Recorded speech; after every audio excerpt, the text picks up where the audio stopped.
une nouvelle vidéo. Alors aujourd'hui, j'avais envie un peu de faire une vidéo sur mes indispensables puériculture 0-1 an.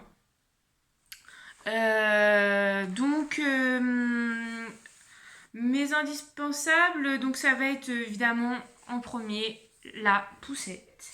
La poussette, nous on avait pris une poussette trio, ça veut dire où il y a le cosy siège auto, comment dire, je vais y arriver, le berceau, vous savez, pour le couffin, voilà, j'ai retrouvé le nom, le couffin et poussette canne. Euh, alors autant je suis assez satisfaite de la partie Lando et siège auto. Par contre, la poussée de canne, la première fois qu'on a essayé de le mettre en poussée de canne, ça nous a un petit peu lâché. Donc du coup, bon, pas très contente. Heureusement qu'on avait de quoi avoir des poussées de canne de rechange parce que sinon on aurait été très embêtés. Parce que, en fait, très vite, hein, nous, le landau, tout ça, vu que mon fils est grand, ça le faisait pas. Fallait des poussées de canne, mais pas les poussées de canne au départ toutes fines. Il fallait quand même un peu renforcer pour son dos. Maintenant, ça va, il est un peu grand, mais voilà, il fallait quand même au départ un peu renforcer parce que même s'il était grand, il est petit et au niveau du dos, c'est important. Même s'il a toujours une un peu molletonnée, maintenant, voilà, et on peut en prendre une plus fine, entre guillemets, pour lui. Il se tient très bien assis et tout ça, donc il n'y a aucun problème là-dessus. Après, un indispensable, c'est le sac à langer. Donc nous, on a pris celui-là. Je l'avais acheté sur le site de La Redoute. Alors moi, clairement pour nous, j'ai pas pris le bon modèle parce que moi, je suis très souvent, à pied. Quand on porte la poussette devant, c'est pas du tout l'idéal. Je sais que, voilà, peut-être que soit je vais le garder en sac de voyage, hein, c'est pas grave, mais du coup, j'aurais été mieux à prendre un sac à dos. Parce que du coup, ça m'aurait tout simplement dégagé les mains. Enfin, une main, parce que du coup, quand on porte comme ça encombre un bras et du coup, c'est vraiment pas pratique du tout. Voilà. Surtout quand on fait beaucoup à pied. En voiture, ça doit être certainement très pratique parce qu'il est bien, il a plusieurs petites pochettes, voilà, devant, là, une sur le côté qui ferme. Voilà, il est grand à l'intérieur, on peut mettre plein de choses, hein, voilà. Mais du coup, il a aussi encore des petites pochettes à l'intérieur et j'avais des poches dedans que je pouvais mettre. Donc du coup, c'était vachement bien, mais pour moi, en termes de. Enfin, pour le transporter, c'était pas du tout pratique. C'est un sac à plutôt avoir quand on fait beaucoup de voitures. Voilà. Euh, Après, les indispensables, évidemment, ça a été la table allongée qu'on n'utilise plus actuellement parce que quand il se retourne et tout ça en hauteur, je trouvais ça vraiment dangereux. Donc du coup, on fait tout ce qui est le linge au sol parce que voilà, au moins il se retourne, etc. Il n'y a pas de danger qui tombe. Évidemment, l'autre indispensable, ça a été le matelas allongé. Un indispensable qu'on a eu aussi, ça a été le matelas pour bébé. Alors le lit, on en avait acheté un, mais clairement, on s'en est pas servi parce que déjà au départ, vu qu'on était en déménagement, etc., du coup, il était en cododo. Et vu qu'aussi il dormait sur le ventre et qu'au départ ça me rassurait pas forcément qu'il dorme sur le ventre, et on a fait du cododo. Évidemment, il dormait pas entre nous et on n'était pas collés dessus. Il était voilà protégé avec des coussins autour et voilà on faisait très attention. Et après, comment il a pas été dans le lit à barreaux en fait.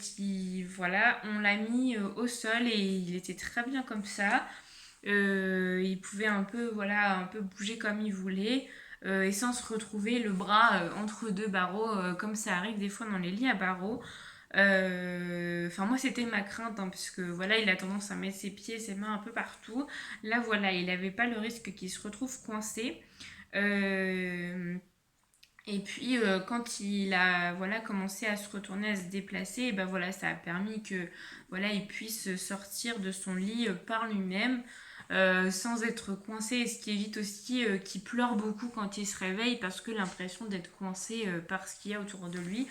Et puis voilà, pour moi ça fait partie des choses dont je suis adepte, puisque pour moi ça fait partie de la motricité libre.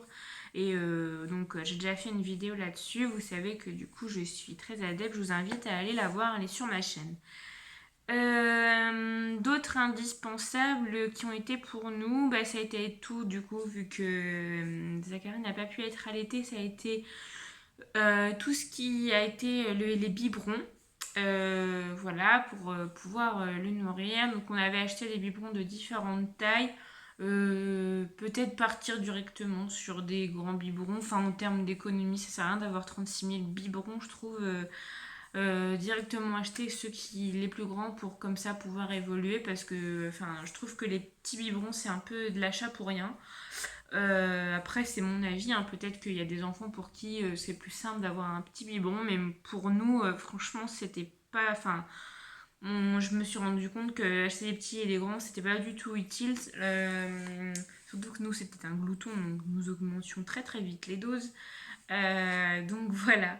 Après, bah, pour quand on commence la diversification et tout ça, l'autre indispensable, c'est les assiettes. Alors, bah, essayez hein, pour les assiettes ce qui convient à votre enfant. Nous, on a essayé plusieurs choses et au final, ben, maintenant, comme il mange seul, et ben, c'est les assiettes compartimentées qui fonctionnent bien. Peut-être qu'on aurait dû prendre des assiettes 360, mais bon, bah, au pire, ça se ramasse, hein, c'est pas grave. Je veux dire, après, nous, ce qui a été compliqué à trouver, c'est un verre qui convienne à Zachary. Parce que toujours hein, avec son fil de langue, du coup, il y a certains verres pour bébé qui n'y conviennent pas. Donc on a un peu testé. Si vous avez des problèmes comme ça avec vos enfants, n'hésitez pas à tester différentes choses pour qu'ils puissent boire correctement. Surtout là, par exemple, on vient de passer la période d'été, c'est quand même important de trouver le bon moyen pour qu'ils puissent boire correctement. Nous, alors on s'y attendait pas du tout, mais un indispensable qui s'est présenté à nous, ça a été la tétine. Il l'a réclamé du coup à la maternité. Moi là-bas, j'étais pas trop partante pour une tétine, mais au final, je préfère quand même qu'il prenne une tétine que son pouce. Parce que je trouve que c'est plus facile de se débarrasser de la tétine que du pouce. Le pouce, on peut pas le couper. Alors que la tétine, voilà, il y a des moyens subterfuges de lui retirer à un moment donné. Évidemment, pas tout de suite, il a un an, il a le temps. Mais voilà, et aujourd'hui, peut-il l'utiliser beaucoup, beaucoup. Et maintenant, c'est pour les trajets en voiture ou en poussette et pour dormir, quoi. Mais quand il y a et quand il y a une grosse vexation, voilà. Mais sinon, enfin voilà, aujourd'hui en ce moment, vraiment, c'est que pour ça. Donc quand il joue, etc., il l'a pas, il la demande pas. Ça arrive même qu'on l'oublie quand on fait une balade, voilà, en poussette, vraiment pas loin. Et franchement, ça lui manque pas, c'est pas. Enfin, il pleure pas parce qu'il pleure pas, il est pas en train de pleurer parce qu'il a pas sa tétine, quoi. Donc, je pense pas vraiment que ça pose problème, quoi. Un autre indispensable, ça a été le coussin d'allaitement pour voilà, le caler, pour dormir quand on faisait le cododo des fois, pour le caler aussi des fois, bah voilà, le poser le temps de faire un biberon, le temps de préparer quelque chose, etc., d'avoir les mains libres. Ça a été vraiment, vraiment un indispensable pour nous. On s'en est beaucoup servi.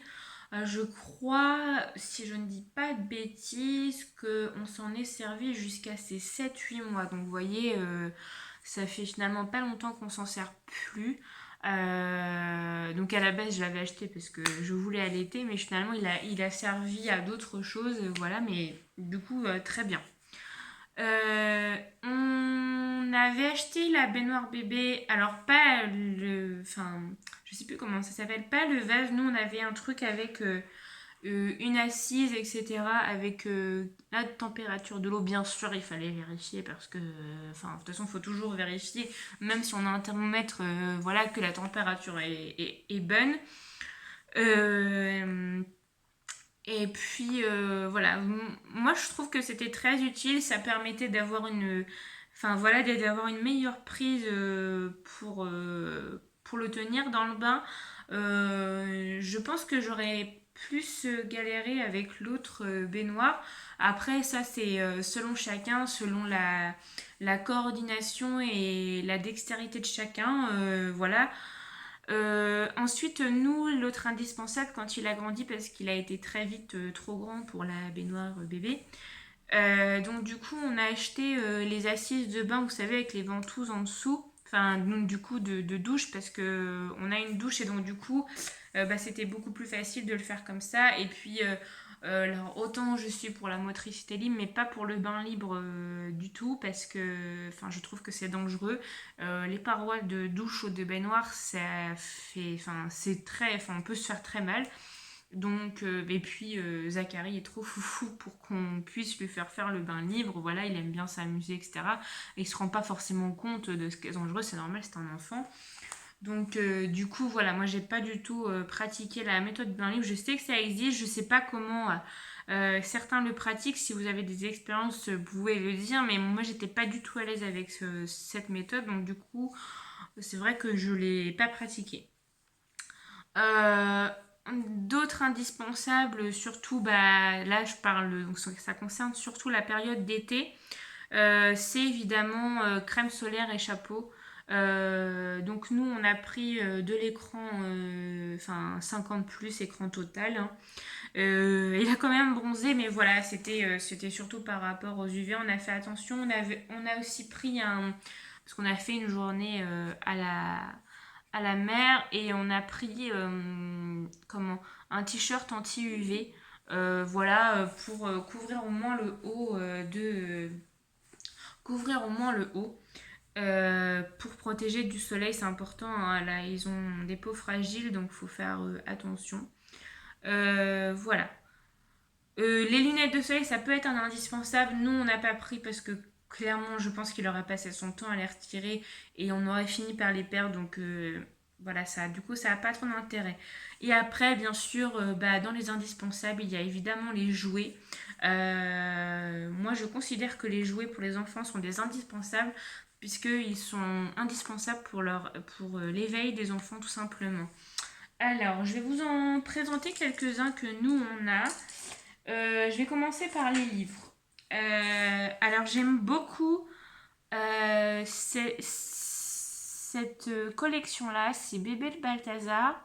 Alors celui-là, c'est Je t'aime. On a emprunté aussi un à la bibliothèque, c'était Écoute le silence. Donc voilà, il y a des... En fait, il y a des matières à toucher dedans. Je vais vous en montrer une où ça se voit. Voilà.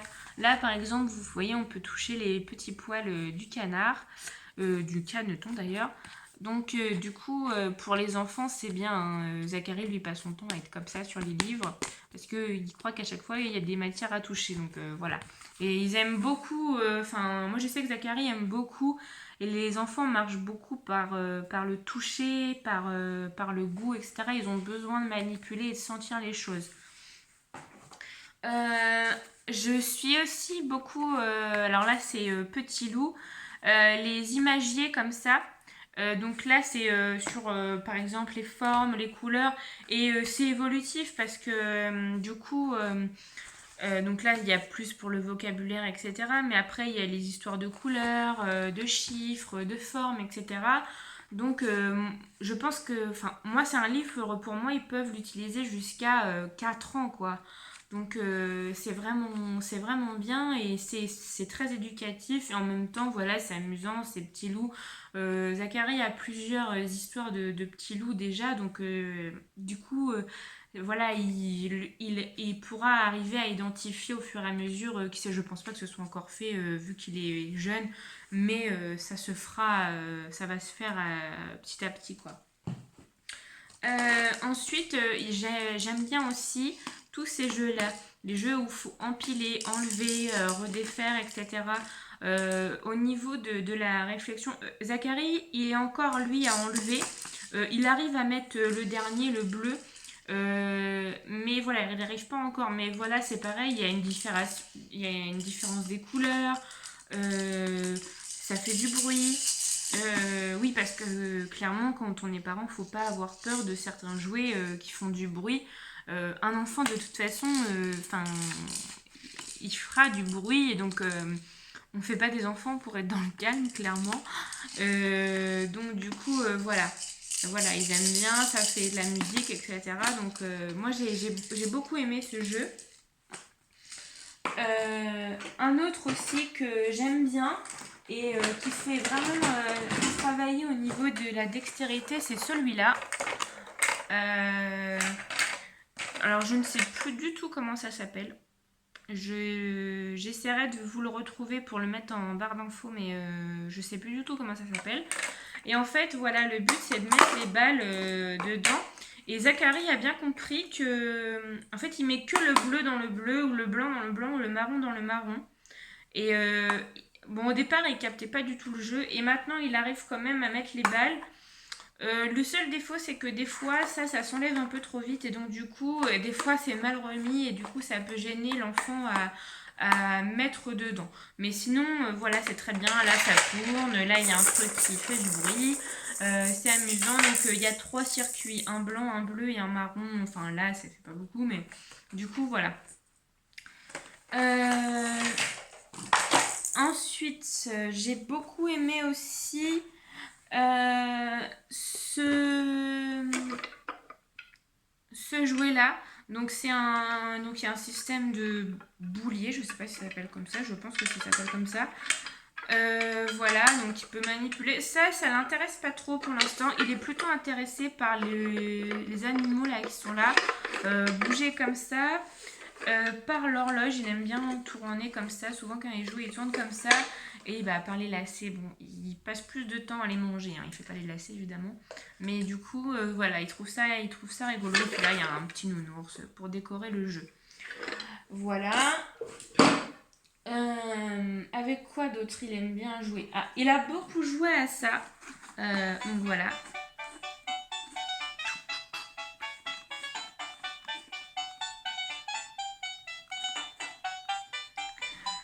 Donc voilà. C'est un tambour, donc vraiment il y a la partie piano et où on peut taper. Il aime bien, il bouge sur la musique, etc. De toute façon, c'est un enfant qui aime beaucoup la musique, hein, donc tous les jeux autour de la musique, il a bien aimé. Voilà, donc ça a été un indispensable jouet pour nous. Hop, et il y a eu aussi ça. Donc c'est, vous savez, les jeux d'encastrement où il faut mettre par exemple voilà, l'étoile dans l'étoile comme ça, voilà, hop, et ça il aime bien. Alors il aime bien surtout c'est faire ça, voilà. Mais du coup c'est rigolo, et puis après on remet, etc. C'est le fait de mettre et vider. Voilà, et ça, donc ça sert à plusieurs choses, et pareil hein, au niveau de tout ce qui est motricité fine, voilà. Et ah oui, il y a aussi ça. Donc ça c'est un jeu il récite l'alphabet en fait, et il parle aussi des chiffres. Donc ça c'est pareil, je pense que c'est un jeu. Voilà, pour moi jusqu'à 3 ans il peut être utilisé parce que voilà, l'alphabet, répéter l'alphabet, etc. Et puis voilà, c'est amusant, ça fait de la lumière, ça fait du bruit, ça chante des chansons, etc. Parce que donc, vous voyez, il y a le mode, je sais pas si vous allez voir, ABC, musique. Donc voilà, on n'est pas obligé de le mettre que sur les chiffres, etc. Là aussi, pareil, voilà, ça chante, ça fait de la lumière. Et il y a un petit marteau pour aller avec, mais je sais pas où mon petit coquin me l'a mis. Donc voilà. Je vais m'arrêter là pour cette vidéo. N'hésitez pas à vous dire quels ont été vos indispensables à vous. Voilà, qu'on puisse échanger ensemble là-dessus. Et puis que comme ça, si des jeunes mamans, nouvelles mamans arrivent sur les vidéos, on puisse un peu prendre de tout le monde. Moi, je vais vous retrouver très vite pour de nouvelles vidéos. Je vous remercie d'avoir regardé celle-là. On peut aussi me retrouver sur